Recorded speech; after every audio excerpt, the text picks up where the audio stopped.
Welcome to this explainer. Listen, if you're a focused learner looking to truly understand the mechanics of your own mind, you are in the exact right place.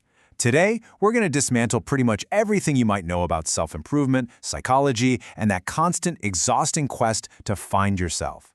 We're pulling from a genuinely fascinating piece of research that bridges Eastern philosophy, modern neuroscience, and cognitive psychology to present a totally paradigm-shifting idea. So get ready, because we are about to look directly at the illusion of the self. Okay, let's just dive right into this, because it's a completely counterintuitive premise. It comes from the philosopher Jiddu Krishnamurti. Think about it. From the moment we are born, we're taught to improve, to seek, to, find better versions of ourselves. But Krishnamurti asks this incredibly radical question. What if our constant quest to fix ourselves is actually the very engine generating our suffering? What if the act of seeking is the trap itself? Section 1. The Trap of Self-Improvement. So, to really understand why seeking is a trap, we have to look at the unexamined assumption that there's a solid you or I sitting inside your head that needs to be and can be fixed. And to do that, we need a new definition of ignorance. In this context, ignorance isn't just a lack of facts or failing a test. Not at all. It is a highly dangerous, self-sealing structure. It's a state where the mind completely misses its own blind spots. It literally doesn't know that it doesn't know. And because the system is closed off, it never questions its own basic assumptions. It just keeps operating absolutely convinced that it's doing the right thing. The source text actually uses a brilliantly vivid metaphor for this closed loop. It's like a dog violently chasing its own tail. The dog fully believes there's an external target it needs to catch, right? So it expends massive amounts of energy running in circles.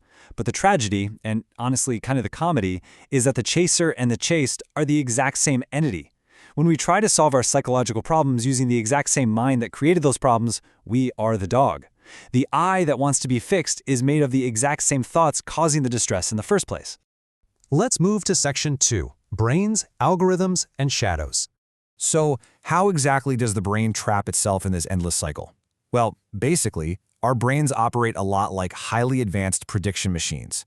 They take data from the past, our memories, our traumas, our learned behaviors, and they instantly project that forward to predict the future. But here's the catch. This algorithmic process bounces right over step 2. It completely skips the actual immediate present reality. Because our thought process is fundamentally trapped in time, always reacting to the past to secure the future, we totally miss the pure experience of what is happening right now. And when we introduce other people into the mix, oh man, this algorithmic loop builds incredible internal pressure. Let's look at Carl Jung's concept of the shadow for a second. Step 1, we have this unrecognized internal conflict. Step 2, to relieve that pressure, the mind uses projection. It essentially takes its own internal chaos and casts it outward onto the world, almost like a movie projector onto a blank screen. Which leads to step 3, we start blaming the external world, totally convinced the problem is out there and definitely not in here. What you perceive as an external problem is often just a reflection of an internal process. That quote right there summarizes a deeply humbling reality. The vast majority of our daily interpersonal conflicts, our frustrations with society, our endless arguments, they're really often just an expansion of our own core ignorance.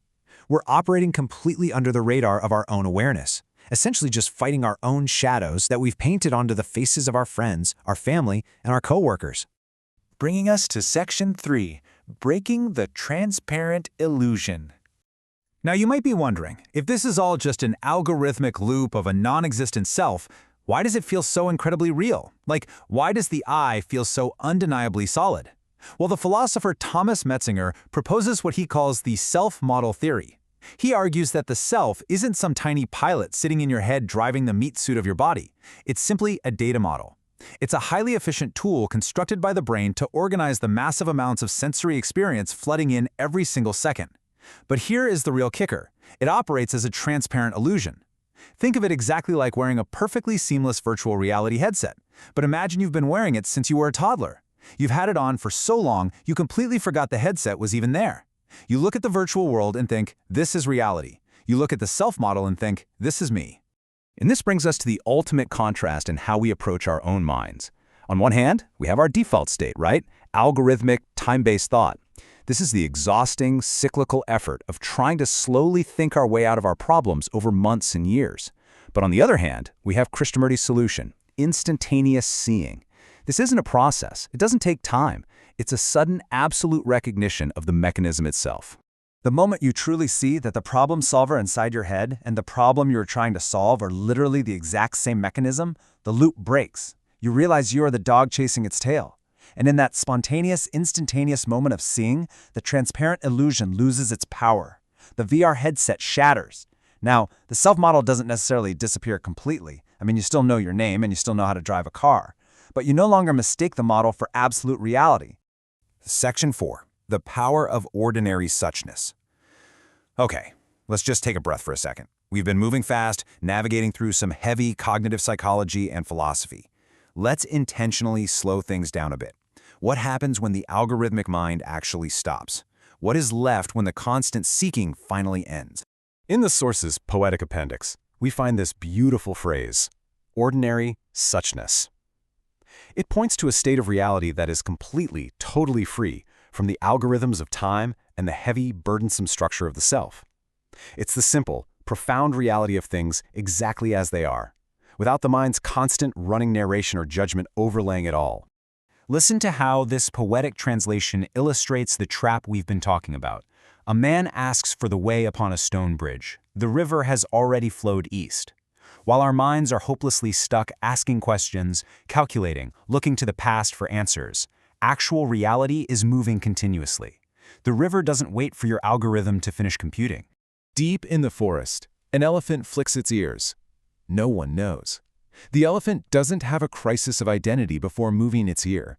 True, natural action happens flawlessly, effortlessly, without a constructed self needing to monitor or control or validate it. It just is. Beneath a stone, a snake flicks its tongue. In an instant, no trace remains. Reality is instantaneous. It leaves no psychological baggage, no residue, no trauma loop playing on repeat. It's completely free of time. And finally, a dog barks at its shadow. The shadow does not answer. The sound falls silent by itself. We come full circle back to Jung's shadow. When we stop fighting our own projections, when we realize the external world isn't going to validate our internal chaos, the noise naturally dies down. You don't have to force the mind to be quiet.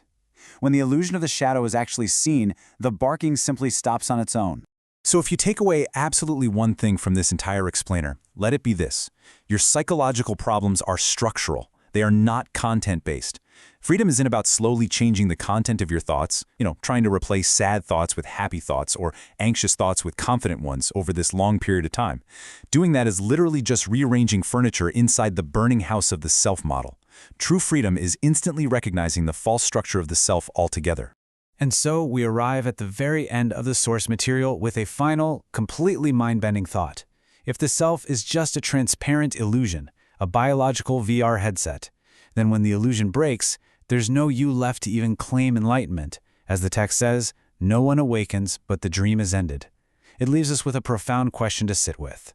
If the you that is constantly seeking is just a constructed model, who were you before the dream began? I highly encourage you to let that question linger today. Thank you so much for focusing in with me on this explainer. Keep questioning the structure.